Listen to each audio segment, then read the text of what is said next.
Corner. I'm your host, Robert Imbriale. So happy that you could spend some time with us today. I wanted to take a moment to talk about a lot of the feedback that I've been getting from this podcast and the things that I've been doing. People are really kind of loving the conversations. Conversations are different every week, as you know, and it's going to be that way today. And I promise you, we're going to have a great talk about one of the things that probably is the biggest question that's been coming up again and again. What can I do? Let's talk about it today on Coach's Corner.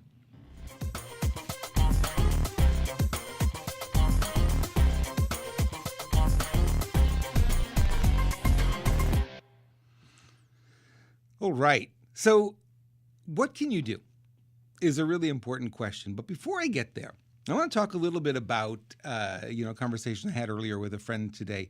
And, he was talking about how complicated it's become to have just like regular conversations with people because you don't know where people are on which side of which side of whatever argument it is they happen to be on. And sometimes it's very difficult when you're in that kind of situation. You kind of bite your tongue, right? You don't say anything. And what's ending up happening is we're ending up with very superficial conversations. We're having conversations that are really, how's the weather? The weather's good. Hey, did you see the sky? The sky's blue. Oh, did you see the chemtrails in the sky? Yeah, you can't go there, right? It's almost like everything you talk about is a hot button somewhere, and people are, like, wow, I can't believe, this is going on. I can't believe that's going on. And, one of the things that is real important to pay attention to is, how this affecting our relationships. And for a lot of us, it's having a big impact on our relationships. And we really want to get to a point where we're not so boxed in and we can actually have more conversation and we can expand what we can talk about without having to walk on eggshells around everyone. And that's really, what it's become. And it's really challenging. I was at my chiropractor a little earlier today too, and, having conversation with him. And, I said I made a comment, and all of a sudden it just kind of caught him off guard because he wasn't expecting it. And then he turned around and he goes, yeah, absolutely. You're right. You're absolutely right about that. But sometimes making those comments, you don't know where people stand. You don't know what the reaction is going to be. So people stop doing that. And I recognized a long time ago that that's not necessarily a good way to be. Honestly, if you want to build a relationship and you come out and you say, well, I'm not going to talk about this, I'm not going to talk about that, I'm not going to, the question then becomes, well, who are you? If we don't know what you're standing for, we don't know what side of the fence you're on, we don't know what your beliefs are, we don't know where you are. And then what ends up happening when you don't know is people around you just dance around you and they walk on eggshells around you, and it really doesn't build a great relationship. Actually, great relationships sometimes are built through conflict. And you might say, well, wait a minute, yeah, disagreements, conflict, those kind of that passion that's there actually builds closer relationships. If you don't decide, I'm never talking to that person again because they don't agree with me, if you don't go there, the relationship can actually be stronger after you go through conflict and start to learn from each other and not mock each other. And this is where we need to be right now in our society, is we need to be more in the space of uniting rather than dividing. We had enough dividing, right? The last 2+ years, very divisive, getting worse in some respects. And we don't need to go there anymore. We're beyond that now. And now we've got to get back to finding ways where we can be united on a lot of these topics rather than divided. Now, I know that it can be hard, that when you take a position, sometimes it's like you have to own that position and you don't want to hear an opposing viewpoint. You don't want to hear somebody who believes something different because it's offensive to you, right? Actually, people will receive it as offensive. I don't. I receive it as learning. And, I was on the phone with somebody today and I didn't know where they were on the issues. And I just said, here's where I stand on the issues. Here's what my beliefs are. Here are the things that I'm finding out. Here are the things that, the information that's coming to me, and here's what I believe. And we had a great conversation. We didn't necessarily agree with everything, but we don't have to. I don't have to agree with you to like you, right? And, it's kind of, we've gotten away from that. And we said, if you don't agree with me, then I don't like you. I don't want you on my team. I don't want you in my presence. Get out of here. That's ridiculous. It's never going to keep us strong. It's going to keep us divided, and we're fighting amongst each other. We're never going to come back to a point where we're really strong. So the biggest question that keeps coming up, and over again, I hear this, and I've heard it this morning, I heard it yesterday, I heard it the day before yesterday, I even heard it on the weekend. Somebody texted me, what can I do? Now, what do you mean, what can I do? Right? Well, we know the world is upside down right now, and a lot of people are feeling helpless. They're feeling like they don't matter. They're feeling like it's so big and there are issues going on in every direction. There are, no question there are. And they're asking the question, what can I do? How can I support? How can I help? And they feel like there isn't really a whole lot. And I think right now it's really important that all of us sort of get to the point where we realize, you know what? Even though my voice may be small, even though my following may be small, even though I don't really have a lot to say, saying nothing is the worst thing we can do right now. And there are a lot of people who are doing that. I've got great friends who are brilliant thinkers who don't want to come out and talk about the issues because they're afraid of offending people. I promise you, you're going to offend people. It has nothing to do with you. I promise you, people are going to walk away from you if they know where you stand. Again, has nothing to do with you, right? The truth of the matter is, if we keep doing that, and enough of us do that, then this keeps going in the wrong direction. It keeps getting harder and harder. And I don't care if you're Republican, Democrat, it has nothing to do with that anymore. You realize that it's all the same thing, right? It's two wings of the same bird kind of thing. It's exactly the same thing. Doesn't matter which side you're falling on, but we can't be divided anymore. We need to find ways to come together. And we need to find ways to start talking to one another again, a skill that we've lost, right?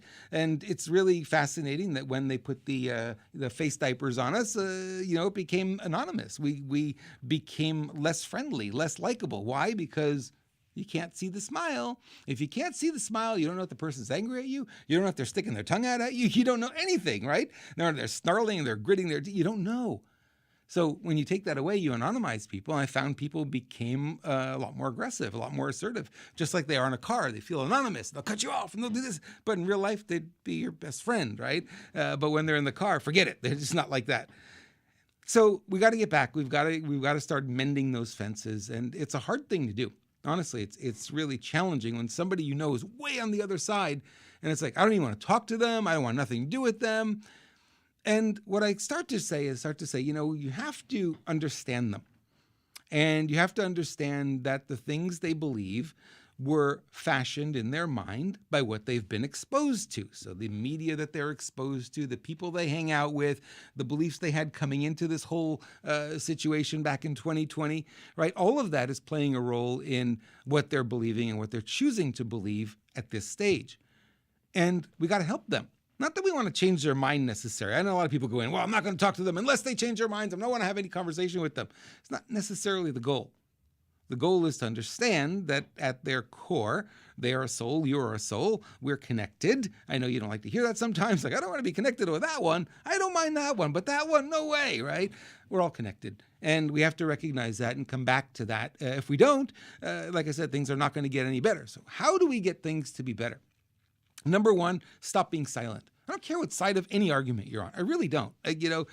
You're entitled to your opinion. We have freedom of speech. Well, we did, unless we let it go the way it's going. We won't have any soon. But we had freedom of speech before, and we need to come back to that. We need to be able to talk about the issues without being angry and without being offended, be able to listen with a kind ear. And when we can start to do that, we start to grow and we start to become stronger as a society. It's time now, right? We know all the damage that's been done. We know all the challenges we've been through. And, we know our leaders are leading us over the cliff. They're not leading us in a direction where it's going to make us any stronger or any better as a nation. So we've got to be the ones to figure it out. It's not up to them. There's no one on a white horse that's going to come and save us. There's no, it's not happening, right? We see it's not happening. If it were to happen, it probably would have happened. By now, it's not. So we have to get into this space of thinking, okay, it's our responsibility. And it's our responsibility to start talking again about the issues, whatever the issue is of the day. And there seems to be a different one every day, be it wars, be it, healthcare, be it inflation, gas prices, whatever. We got to talk about it. And not in a way that's condescending, not in a way that's angry, and not in a way that, makes fun of people or degrades them in any way. Look, I know a lot of people don't believe what I believe. I can still have a conversation with them. And I understand why they believe what they believe. I understand the media they were exposed to. I understand where they got to, the people they were surrounded with, the positions they were put in. They made decisions that maybe they didn't even want to make, but they had no choice. They were forced into it. It was this or nothing, right? And they decided to go, and that's that decision they made. And, we have to respect that they made those decisions, not necessarily by their own volition. And, we have to learn from that. So let's get back to this idea of, you can't do anything. It's just little old me. I don't have anything. Every one of us can do something. And I'm going to explain it to you in such a way that you're going to see, yes, there's something I can do, and I can do it right here, right now, today, right? And you're going to be surprised at how easy it is to be part of the solution rather than continuing to be silent and be part of the problem. And it works because, social media is what it is. It works because human beings are the way they are. And, we are more friendly than we are not friendly. And you approach people with a smile and an understanding ear, and people will listen to you. If you approach them with a condescending tone and you're angry at them and stuff, well, they're probably not going to listen to you. They're probably going to shut them down. And when you shut them down, they can't hear you anymore, right? So there are a lot of things you can do. So number one thing, as I ask people, I say, okay, what are your gifts? And people say, well, I don't really have any gifts. I'm really good at sitting on a hammock. You know what I mean? I said, no, what are your gifts? What can you do? Are you a person who likes to socialize? You like to talk to people? Are you the kind of person who's like a social butterfly on social media? Are you a person who goes to parties or goes to the bowling alley or, hangs out with friends on the weekend? Or are you a person who, for instance, knows how to write, can write a good blog piece or comments or, whatever? Do you have writing skills? Do you have those abilities? How about speaking? Can you speak? Can you get in front of a camera? Can you do a live podcast? Can you do a live stream? And I ask these questions a lot of people because what I want them to really understand is all of us have some gifts. All of us have tools that we can access. I'm going to give you some even easier ones that you can access where we can help spread the good word, the good messages that are out there that need to be shared and more people need to see by leveraging, the algorithms on social media. So let's talk about, you can write an article. You can write, 500 words, a little essay, a little composition, whatever. Remember in high school, 500-word composition, that was a test, right? You could do that. If you could do that, you have the ability to get published now all over the place, right? And people say, well, it's so hard. Who's going to see it anyway? And I say to people, stop thinking in terms of the numbers. So if I looked at this podcast as an example, I'm in this studio, I've got all this set up, this wonderful, wonderful place. I really love being in here. And if I looked only at the number of people who watch live every week, it could be discouraging, especially when I was first getting started. I mean, there may be one person who watched it live, right? The number's growing. Every time I do it live, it grows. And now I'm on nearly 48 different websites with this, not all live at the same time, but after the fact. Ultimately, it's on 48 different websites, usually within 2 or 3 days of the live stream. And the audience grows. Every week that I do this, the audience grows a little bit. So don't get discouraged. So if I said to you, hey, I want you to write a 500-word article on where you stand on whatever topic that is of interest to you, health, economy, politics, whatever, I want you to write 500 words and I want you to get those published at. Where could you publish it? Could you put it on your Facebook profile, right? Well, if it's not something they'll censor, you could definitely put it there. How about Twitter? How about Getter? How about Gab? How about, right? And I can go down the list about all these other social networks where you could post that. Medium.com is a great website for writers, right? If you're a writer, post your stuff on Medium. Why? Because a lot of big names are looking at Medium all day long. And they're finding content there. And you're finding a lot of articles that show up in the news, show up here and show up everywhere that are found on Medium. So medium.com is a place you can go. You can pay, I think it's $5 a month for a subscription there. And you could post your articles if you're a person that could write. Let's say you're a person who could speak. Well, you know, your own podcast. That's one thing you could do is build your own podcast, but it's not for everyone, right? Not everyone's going to be able to do that. What if you were to guest on other people's podcasts? In other words, you would be here, right, in this chair here, and you would be a guest on my podcast, and we'd be having a conversation. We'd be talking about whatever the topic is of the day. So you would leverage my already existing audience, my already existing network, and you would be on the, this podcast. You'd be on this system. Could you do that? Of course you could. How many podcasts are there out there? Well, they're kind of countless at this point. They're everywhere. So it's like every time I bump into someone, hey, I've got a podcast. I'm like, no, you too? So everyone's got a podcast today. How many podcasts need guests? Most of them. How many people could sit here and do a podcast without a guest? There's not very few, not very many. There's a very small number of people who can do a podcast without a guest. Most every podcast has a guest. Well, there's a lot of opportunity in that, isn't there? Find the podcast, say, hey, I'd like to come on your podcast and talk about X, and, you'll get accepted to some, you'll get rejected from others, but you don't need a lot of them to start getting the word out. Now, okay, these are big things. Writing articles, getting on a podcast. How about getting on a stage and speaking? This isn't for everybody. This is for, the speaking crowd, the coaches. Coaches, by the way, if you're a coach and you're not doing these things, you're going to find it very hard to attract new clients. When you do this sort of stuff, it's very easy because clients can see what you're about. They get you auditioning your talents in front of them, and they go, you know what? I want to work with this guy. That's where a lot of my coaching clients come from. They see me doing these shows. They see me doing the podcast. They see, they like the content. They like my personality, like whatever. And then the phone calls come in and people say, hey, I want to hire you. I'd like you to coach me on whatever. And I certainly love doing that. And, if you're a coach, it's, writing, podcasting, speaking, guesting, all that kind of thing is really the fastest way that I know how to build a coaching practice. Okay, let's take a step back.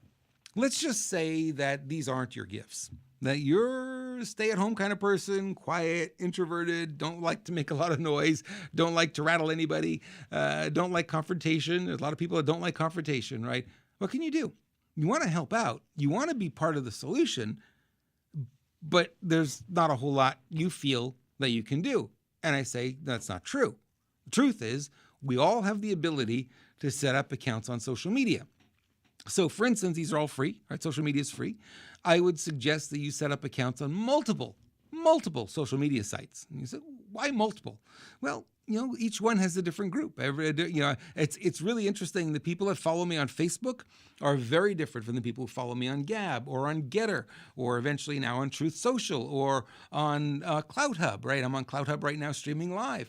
And it's a very different audience in each one of these. And it gives you an opportunity to meet different people. So you say, I only have 10 people follow me on Facebook. Great. Get on Gab. See how fast you start generating followers there. Or CloutHub. Or, there's so many of them now. I would say get on as many as you feel guided to do, whatever feels good to you. Now, you say, well, how can I be part of the solution, Rob? Just because I have a social media account, I got no followers, what difference does it make? And I would say there's a lot of difference. There's a couple of things you could do on social media that help tremendously. Did you know, for instance, that if you were on Facebook and you gave this podcast a heart, right? What it tells the algorithm is people love this post, this video. And what happens is this video gets shared more because Facebook likes to share things that people love. If you like it, it doesn't really do anything.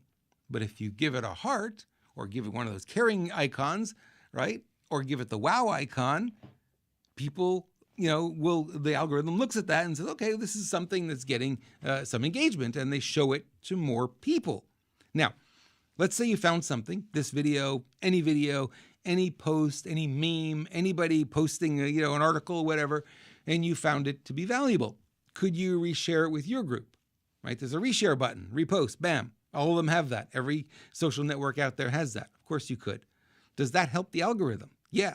The more reshares, the more popular the algorithm thinks that piece is, and the more people are going to see it. Even if you have 0 followers, right? If you click the reshare button, the algorithm says, "Ooh, people are sharing this. It must be popular," and they'll keep sharing it to more and more people.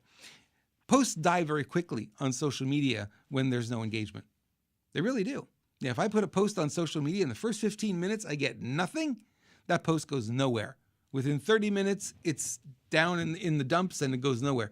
I got a lot of posts that I put up that go nowhere, right? People didn't like them, right? And I got posts that you put them up there and 3, 4, 5, 6 likes, bang, right away, immediately. And then within the first 15 minutes, there's 50, 60 likes. That post just keeps going and going for weeks. It just keeps going and it keeps getting shown to more and more people. So you can play a role by how you react to other people's posts.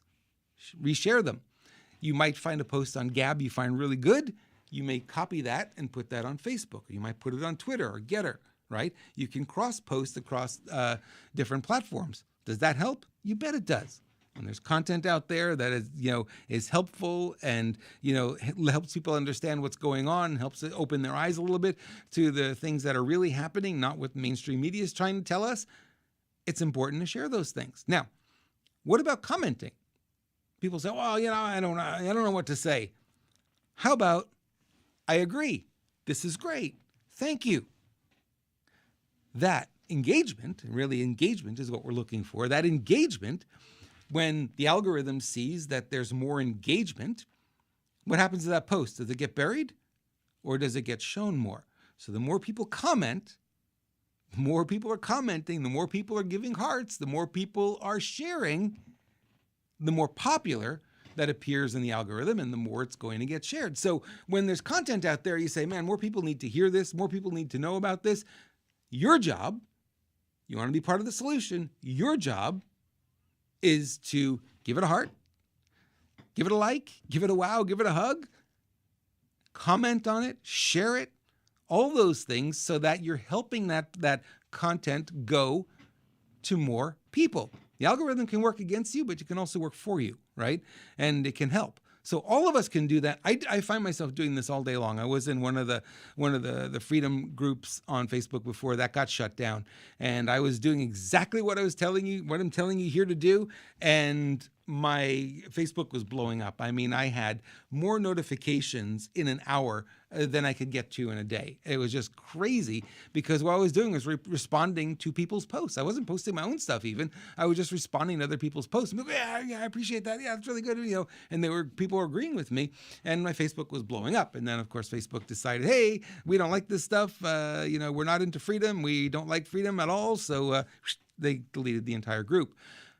But you can help spread the word. I don't care what message it is that you just like that message and it's something you want to do. You can do that. Now, what else can you do? If you're not a social media person, I know there are a lot of people out there who hate it. I don't really love social media, and I think a lot of people would feel that way. I don't love it. I got to have it. I got to be on it all day. I'm on it because I kind of have to be. That's where the people are, right? So I always go where the people are. And on social media, that's where the people are. So that's where I go. So the question then becomes for us, it's like, okay, what if we are not social media types? What if we prefer to meet people in person? Could you call up a friend you haven't spoken to in a while and say, hey, why don't we meet tomorrow at the local coffee shop? We'll have coffee. Could you do that? Yes or no? Of course you could. Someone you haven't spoken to in a while, someone you haven't seen in a while. And could you have these conversations? Of course, right? And rebuild and rekindle a relationship, get that bonding going again, and get it strong, and actually have honest conversations. And what you find, even though you think people are on the other side, what you find is when you start to have honest conversations and you don't hide where you stand, what happens is it diffuses the other person a lot, right? Most of the time. Sometimes it's not going to. Sometimes it's going to trigger them even more. But for the most part, it diffuses them. And they start to become more honest. And then what you find, the miracle here, is that you find that there's more things that you and I have in common than not. And that's where the magic happens. When you realize, wow, I too don't like high gas prices. I don't like high gas prices either. Whoever you're blaming for it doesn't really matter. There's commonality. Okay, what can we do about high gas prices? Who can we write to? Can we write to a senator? Could we send a letter? Could we, get on a group and start talking about it? Could we create a group even on any of the social media websites? And, we hate gas prices, high gas prices, or whatever. And could you do that? Of course you could, right? So all of us have a lot more in common than we do not in common. And we're not taught that or shown that in mainstream media. Mainstream media aims to divide. Politics aims to divide. And when I talk to people, even though they think they're way on the other side, the common ground is crazy. I mean, it's so much common ground. We live on the same planet. We live in the same country. We share many of the same beliefs. And there are a few differences where we might not totally agree, but we can have a civil conversation about it. That's where the magic is.